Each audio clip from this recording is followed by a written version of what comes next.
जय हिंद दोस्तों, मैं चेतन सोनी आपका अपने परिवार में स्वागत करता हूं। अगला क्वेश्चन क्या है?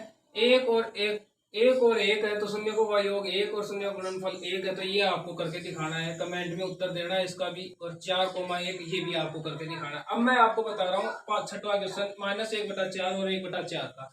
तो बताओ, ये तो अल्फा प्लस बीटा का मान है शून्य का योग, और ये क्या है? शून्य का गुणनफल। तो इसको समीकरण में एफ एक्स बराबर लिखेंगे, एफ एक्स बराबर के फिर एक्स स्क्वायर ऐसे की ऐसे माइनस अल्फा प्लस बीटा का मान क्या है? -1/4, तो -1/4 लिख देता हूँ। फिर क्या है? एक्स है। फिर प्लस अल्फा इंटू बीटा का मान क्या है? 1/4, तो 1/4 ऐसे कैसे लिख दिया। आगे देखना, अब यहाँ क्या है? 1/4 है बटे में, तो 1/4 को घटाना है, तो क्या करेंगे? घटाना है अपने को, तो 4 से पूरे पद को 4 से गुणा कर दूं, 4 के फिर क्या आ जाएगा? 4x स्क्वायर माइनस माइनस क्या आ जाएगा? प्लस, और x आ जाएगा क्योंकि 4 से गुणा करेंगे तो 4 से 4 कट जाएगा, प्लस 1/4 को 4 से गुणा करेंगे क्या आएगा? 1।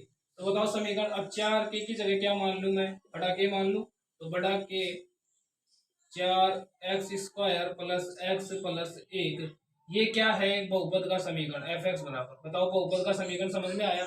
अच्छे से समझ में आया? तो आगे आपको एक और एक, 4 और 1 का आपको कमेंट में उत्तर देना है। कमेंट में लिख के बताना है कि उत्तर क्या आया। अब प्रश्नावली हो चुकी है आपकी समाप्त। अब एक इंपॉर्टेंट क्वेश्चन आता है, वो इंपॉर्टेंट क्वेश्चन मैं आपको बता रहा हूँ। तो इंपॉर्टेंट क्वेश्चन है और वो परीक्षा में एग्जाम में आ सकता है, अच्छे से समझ लेना उसको भी। अब देखना, अब क्या देगा अपने को, क्या बोलेगा। इंपॉर्टेंट क्वेश्चन है वो मैं बता रहा हूँ कि एक द्विघात बहुपद पूछेगा अपने को। क्या पूछेगा? द्विघात बहुपद, बहुपद पूछेगा। द्विघात बहुपद का वही समीकरण पूछेगा, लेकिन अपने को क्या दे देगा? शून्य दे देगा। दो शून्य देगा, जैसे 2 शून्य दे दिया, शून्य दे दिया अपने को, √3 और -√3 दे दिया, ये 2 शून्य दिया। अब अपने को ऐसे नहीं कहा इसने कि शून्यकों का योग है या ये शून्यकों का गुणनफल, ये नहीं दिया। तो अब अपने को क्या है? पहले समीकरण लिखेंगे, एफ एक्स बराबर क्या लिखेंगे? कि x square minus alpha plus beta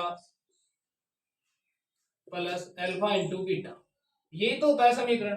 समीकरण ये है, तो अब इसमें शून्य दिया है केवल अपने को, यानी कि ये अल्फा का मान दिया है और ये किसका मान दिया है? बीटा का मान दिया है। बताओ समझ में आया क्या बात?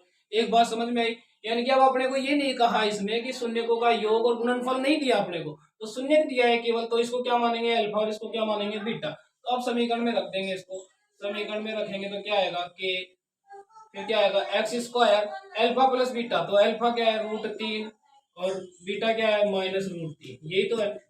फिर क्या आएगा? x, यहाँ पर भी x आएगा।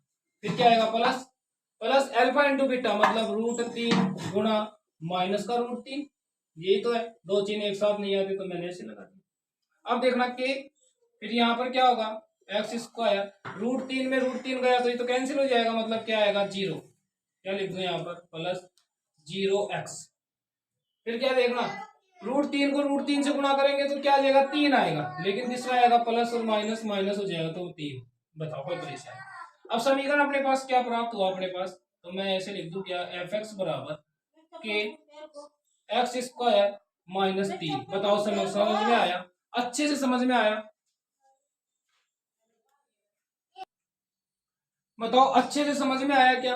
अच्छे से समझ में आया तो आपको एक क्वेश्चन मैं आपको दे रहा हूं कि शून्यक, दो शून्यक है, दो शून्यक है। शून्यक क्या क्या है? एक तो √2 है और एक -√2 है। तो ये दो शून्यक है, इस शून्यक को आपको कमेंट में उत्तर देना है। बताओ, इंपोर्टेंट क्वेश्चन समझ में आया?